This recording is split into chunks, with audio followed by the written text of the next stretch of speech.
కాంగ్రెస్ పాలనలో రైతుల బతుకులు ఆగమయ్యాయని మాజీ మంత్రి ఎమ్మెల్యే హరీష్ రావు మండిపడ్డారు. ఆదిలాబాద్ జిల్లా కేంద్రంలో పత్తి విత్తనాల కోసం బారులు తీరిన రైతులపై లాఠీలు ఝుళిపించడం దారుణమన్నారు. ట్విట్టర్ ఎక్స్ వేదికగా స్పందించిన ఆయన కాంగ్రెస్ పార్టీ తెస్తారన్న మార్పు ఇదేనని ప్రశ్నించారు. ఇక దీనికి సంబంధించి పూర్తి సమాచారం మా ప్రతినిధి లివిల్ లైవ్ లో అందిస్తారు. లివిల్ సునీత, వానాకాలం సమీపిస్తుంది. ఈ నేపథ్యంలో రైతులంతా కూడా విత్తనాలు కొని వేసేందుకు సిద్ధమవుతున్నారు. అయితే కాంగ్రెస్ ప్రభుత్వం ఎక్కడ కూడా విత్తనాలు సరిపడా అందుబాటులో ఉంచకపోవడంతో ఏదో ఒక షాప్లో రైతాంగానికి సరిపడా ఉంచకపోవడంతో రైతులంతా కూడా షాపుల వద్ద బారులు తిరిగిన పరిస్థితి కనిపిస్తుంది. ముఖ్యంగా ఇటు గత వారం 10 రోజుల నుంచి కూడా పత్తి విత్తనాలతో పాటు జీలుగు జన్మ విత్తనాలు సైతం అందుబాటులో లేకపోవడంతో రైతులంతా షాపుల వెంబడి పడిగాపులు గాయాల్సిన పరిస్థితి కనిపిస్తుంది. ఈ నేపథ్యంలో ఆదిలాబాద్ జిల్లాలో ముఖ్యంగా పత్తి విత్తనాల కొరత తీవ్రంగా ఉంది. ఈ నేపథ్యంలో పత్తి విత్తనాలు దొరకక షాపుల ముందు బారులు తిరిగిన పరిస్థితి కనిపిస్తుంది. ఉదయం లేచిన వెంటనే షాపులు ఆదిలాబాద్ ఏదైతే టౌన్ పరిసరాలకు వెళ్ళి షాపుల వద్ద క్యూ కడుతున్న పరిస్థితి కనిపిస్తుంది. అయితే కాంగ్రెస్ పార్టీ తెస్తారన్న మార్పు ఇదేనా అంటూ కూడా బీఆర్ఎస్ మాజీ మంత్రి ఎమ్మెల్యే హరీష్ రావు సైతం తప్పుపట్టారు. ఏదైతే ఇవాళ ఆదిలాబాద్ జిల్లాలో పత్తి విత్తనాల కోసం వెళ్లిన రైతాంగంపై పోలీసులు లాఠీ చార్జ్ చేశారు. విత్తనాలు అందుబాటులో లేక ఒక్కసారిగా రైతులంతా గుమిగూడంతో వారిని కంట్రోల్ చేసేందుకు పోలీసులు సైతం లాఠీ చార్జ్ చేశారు. లాఠీ చార్జిని తీవ్రంగా ఖండించారు మాజీ మంత్రులు హరీష్ రావు, నిరంజన్ రెడ్డి. ఏదైతే ఆదిలాబాద్ విత్తనాల కోసం లాఠీలు గుల్పించడం దారుణం, అత్యంత బాధాకరం అని చెప్పేసి కూడా హరీష్ రావు ఎక్స్ వేదిక చెప్పారు.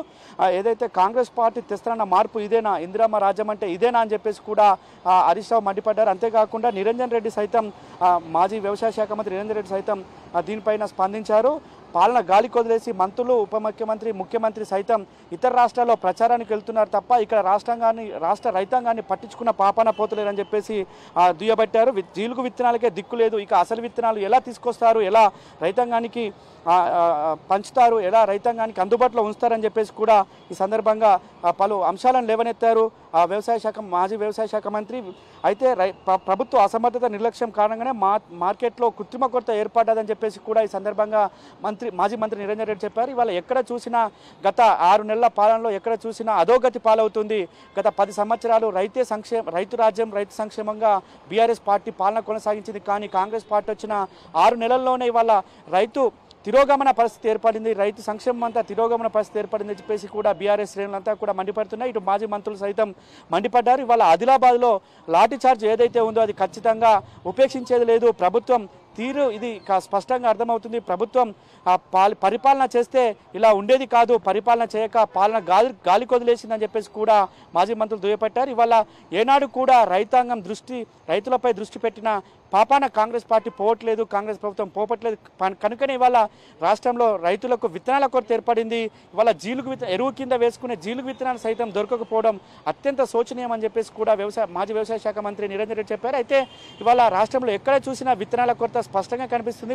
విత్తనాల కొరతతో నకిలీ విత్తనాలు అందుబాటులోకి వస్తున్నాయి. నకిలీ విత్తనాలు కొని రైతాంగం అంతా మోసపోయిన పరిస్థితి చూసాం. ఇవాళ నకిలీ విత్తనాలను అరికట్టేందుకు నాటి బీఆర్ఎస్ ప్రభుత్వం నాటి ముఖ్యమంత్రి కేసీఆర్ ఆధ్వర్యంలో అరికట్టే పరిస్థితి ఉండే. కానీ ఇవాళ కాంగ్రెస్ ప్రభుత్వం ఏనాడు కూడా సమీక్షలు చేయట్లేదు.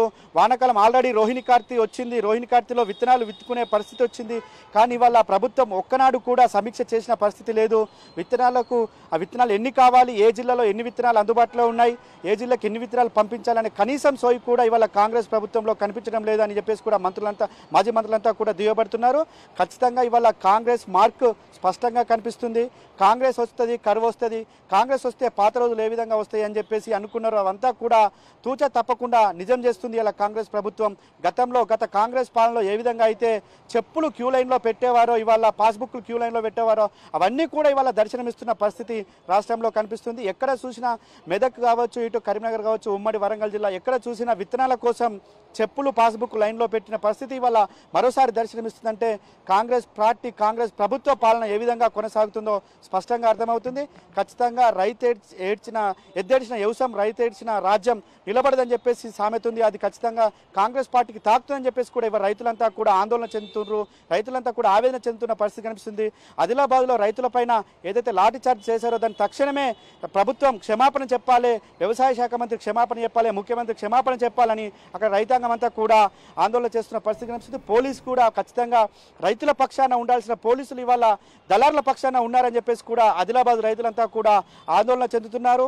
ఖచ్చితంగా ఇప్పటికైనా కాంగ్రెస్ ప్రభుత్వం, కాంగ్రెస్ మంత్రులు సోయి తెచ్చుకొని రైతాంగానికి ఎన్ని విత్తనాలు కావాలి, ఎన్ని ఎరువులు కావాలని సమీక్ష చేసి వారికి అందుబాటులో విత్తనాలు, ఎరువులు ఉంచాలని చెప్పేసి కూడా రైతులంతా డిమాండ్ చేస్తున్న పరిస్థితి అయితే మనకు స్పష్టంగా అర్థమవుతుంది. ఇప్పటికీ కూడా కనీసం ఒక విత్తనాలు ఎన్నున్నాయి, ఏ జిల్లాకి ఎన్ని అవసరం అనేది కూడా స్పష్టత లేని ప్రభుత్వం మన దగ్గర ఉందని చెప్పేసి కూడా ఇవాళ రైతులంతా మండిపడుతున్న పరిస్థితి కనిపిస్తుంది. ఈ నేపథ్యంలో వ్యవసాయ శాఖ మంత్రి కావచ్చు, ఉప ముఖ్యమంత్రి కావచ్చు, ముఖ్యమంత్రి వీరు ఇతర రాష్ట్రాల పర్యటనలు మానుకొని రాష్ట్రాలకు సంబంధించిన రాష్ట్రంలో ఉన్న రైతాంగం పర్యటన చేయాలి, రైతులకు కావాల్సిన విత్తనాలను అందుబాటులో ఉంచాలని చెప్పేసి కోరుతున్నారు. ఇప్పటికైతే ఇంకా వానాకాలం సమీపించింది అనుకోవచ్చు. వానలు పడితే విత్తనాలు వేసుకునే పరిస్థితి వచ్చింది. కానీ ఇటు విత్తనాలు లేక, ఎరువులు లేక రైతాంగం అరిగోస పడుతున్న పరిస్థితి అయితే స్పష్టంగా అర్థమవుతుంది. గత 6 నెలల కాలంగా కరెంటు లేక అరిగోస పడ్డ రైతాంగం ఇవాళ విత్తనాలు లేక మరింత ఇబ్బందులకు గురవుతుంది. రైతు బంధు లేక ఇప్పటికే అప్పుల పాలైన రైతాంగానికి విత్తనాలు దొరకక ఏదైతే దళారుల అమౌంట్ ఉన్న రైతులు దళారుల దగ్గర ఎక్కువ రేటు కొనాల్సిన వస్తుంది. మేము తక్కువకు విత్తనాలు వడ్లు అమ్ముకున్నాం, కానీ ఎక్కువ రేటు పెట్టి కొని వాళ్ళ విత్తనాలు కొనే పరిస్థితి మళ్ళీ ఏర్పడింది. కాంగ్రెస్ మార్క్ అంటే ఇదేనా, ఇందిరమ్మ రాజ్యం అంటే ఇదేనా అని చెప్పేసి వాళ్ళ యావత్ తెలంగాణ రాష్ట్ర రైతాంగం అంతా మండిపడుతున్న పరిస్థితి కనిపించింది.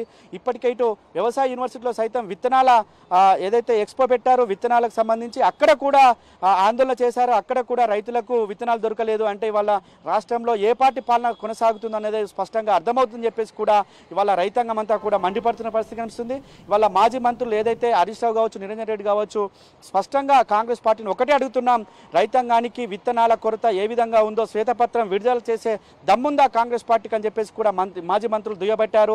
ఖచ్చితంగా ఇప్పటికైనా కాంగ్రెస్ పెద్దలు రైతాంగం పడుతున్న ఇబ్బందులను చూసి రైతుల పట్ల నిలబడాలి, రైతు సంక్షేమ పాలన కొనసాగించాలి, కానీ గాలి పాలన చేసి గాలికి వదిలేయద్దు రైతాంగం అని చెప్పేసి కూడా ఇవాళ రైతులంతా మండిపడుతున్న పరిస్థితి కనిపిస్తుంది. ఖచ్చితంగా ఏదేమైనప్పటికీ ఇందిరమ్మ రాజ్యం అంటే మార్పు అంటే ఇదే అని చెప్పేసి కూడా ఇవాళ ఎద్దేవా చేస్తున్న రైతాంగం అంతా కూడా కాంగ్రెస్ పార్టీని, కాంగ్రెస్ ప్రభుత్వాన్ని ఎద్దేవా చేస్తున్న పరిస్థితి కనిపిస్తుంది. ఇటు ఇతర రాష్ట్రాలకు ప్రచారానికి వెళ్ళడం కాదు, పల్లెలలో తిరిగి రైతాంగం పడుతున్న కష్టాలను చూడాలని చెప్పేసి కూడా మాజీ మంత్రి, వ్యవసాయ శాఖ మంత్రి నిరంజన్ రెడ్డి ప్రశ్నించారు. ఖచ్చితంగా ఇవాళ రాష్ట్రంలో రైతాంగాలు ఎదుర్కొంటున్న సమస్యలపై తక్షణమే స్పందించాల్సిన అవసరం ఎంతైనా ఉందని చెప్పేసి కూడా రైతులంతా మండిపడుతున్న పరిస్థితి కనిపిస్తుంది. ఇవాళ జీలుగు విత్తనాలు లేవంటే రేపు రాను మొక్కజొన్న దొరకవు, వడ్లు దొరకవు, ఇంకా ఇతర విత్తనాలు కంది కావచ్చు, సోయాబీన్ కావచ్చు, పెసర్లు కావచ్చు, ఇతర పప్పు దినుసులు కూడా విత్తనాలకు సంబంధించి ఏవి దొరకవు అని చెప్పేసి కూడా రైతులంతా కూడా ఆందోళన చెందుతున్న పరిస్థితి. ఈ నేపథ్యంలో ప్రభుత్వం వెంటనే స్పందించాలని చెప్పేసి కూడా ఇటు రైతు సంఘం నాయకులు సైతం డిమాండ్ చేస్తున్న పరిస్థితి కనిపిస్తుంది. Sunita. Right level. Thanks for the updates.